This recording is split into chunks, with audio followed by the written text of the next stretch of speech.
Hi everyone, my name is Mandy Buchanan and I'm the owner of the Go Deeper Bible Studies blog. And in this series we have been looking at the Feasts of Israel and what they mean prophetically and in our lives today. And we're going to be concluding this series today by looking at the Feast of Tabernacles. The Feast of Tabernacles was the last feast in the Jewish religious year, and it can be found in Leviticus 23 verses 33 to 40. The Lord said to Moses, "Say to the Israelites, on the 15th day of the 7th month, the Lord's festival of tabernacles begins, and it lasts for 7 days. The first day is a sacred assembly. Do no regular work. For 7 days present food offerings to the Lord. And on the 8th day hold a sacred assembly and present a food offering to the Lord. It is the closing special assembly. Do no regular work. These are the Lord's appointed festivals, which you are to proclaim as sacred assemblies for bringing food offerings to the Lord.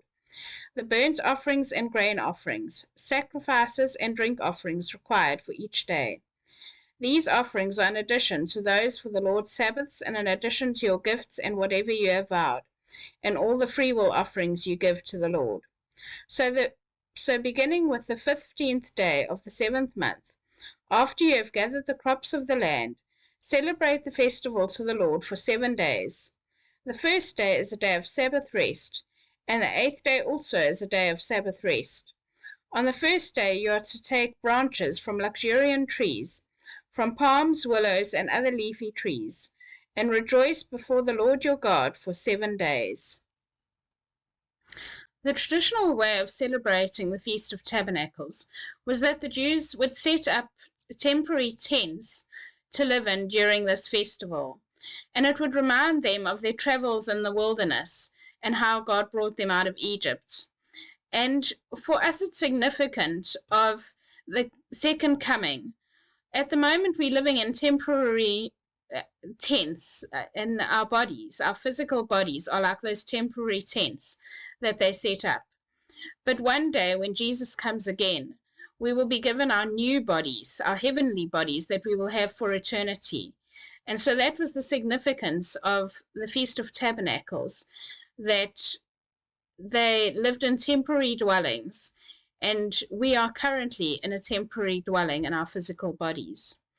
There were also 2 rituals which were celebrated at this time. And the one was the pouring of the water, and the other one was the lighting of the tabernacle. And these 2 both represent Jesus. Jesus said that he was the living water, and that anyone who came to him would no longer thirst. And so he showed that he represented this particular ritual in the Feast of Tabernacles. And he is also the light of the world, and so he shows us that he is the light of the tabernacle. So I trust that you've enjoyed this series on the Feasts of Israel and have learned a lot through it. You can also learn more on our blog, which I'll leave a link to below. And I trust you'll join us for more videos like this. Thank you and goodbye.